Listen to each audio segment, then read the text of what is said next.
வணக்கம். விநாயகர் சதுர்த்தியான இந்த நல்ல நாளில் சுபமிகுந்த இந்த நாளில் விநாயகர் சதுர்த்தியை பற்றி சில கருத்துக்களை பார்ப்போம். இந்த ஆடி மாதம் முடிந்து ஆவணியில் வரும் சதுர்த்தி தினமே விநாயகர் சதுர்த்தி. இந்த தினத்தில் அந்த திங்களை, சந்திர பகவானை, பிறையை பார்ப்பவர்களுக்கு சாப விமோச்சனம் அடையும். அதாவது இதுக்கு பின்னாடி ஒரு கதை உள்ளது. விநாயகப் பெருமான் அவதரித்தார்.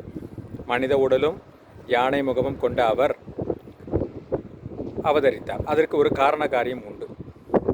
ஆனால் அழகே உருவான சந்திரன் விநாயகரை தரிசனிக்க கைலாயம் சென்றார். அவருக்கு எப்பவுமே ஒரு ஹிட்பாட் உண்டு, தான் அழகு, மற்றவங்க யாரும் அழகு கிடையாது அப்படின்னு சொல்லிட்டு.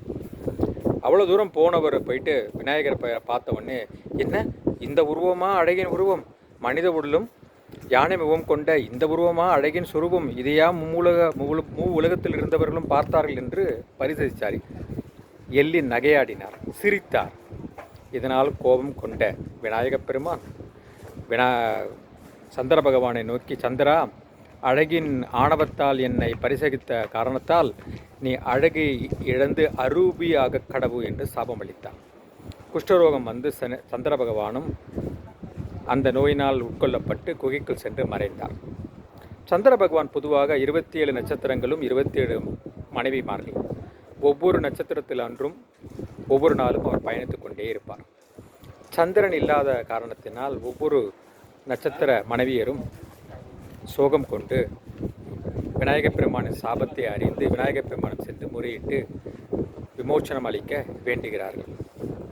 ஆகவே அதன் அடிப்படையில் இலகிய மனம் கொண்ட விநாயகப் பெருமான், அவர் எப்போவுமே இலகிய மனங்க, தாராள குணம், ப்ரெசன்ஸ் ஆஃப் மைண்டு, அஷ்டமா தீட்சைகள்னு சொல்லுவாங்க, அஷ்டமா சக்திகள் மற்றும் ப்ரெசன்ஸ் ஆஃப் மைண்டு, புத்திசாலித்தனம், இது எல்லாத்துக்கும் வேதம், வேதாந்தம், சித்தாந்தம்.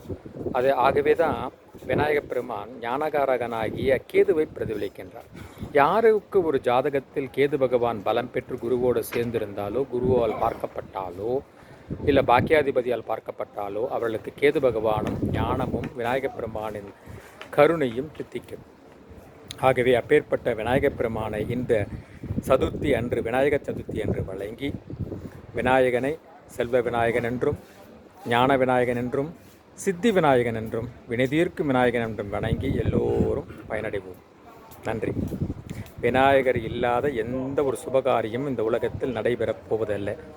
அதாவது அவங்க அப்பா அம்மா கல்யாணத்தை இவர் பார்த்தாருன்னா பார்த்துங்க. வாரியார் சுவாமிகள் சொல்லுவார், யாராவது உலகத்தில் வந்து நீங்கள் பார்த்துருக்கீங்களா? நான் பார்த்துருக்கேனா? எங்கள் அப்பா அம்மா கல்யாணத்தை அப்போ நான் உட்காந்து பார்த்துருக்கேனா? இல்லை, அவர் பார்த்தார். அதற்கும் ஒரு காரியம் உண்டு.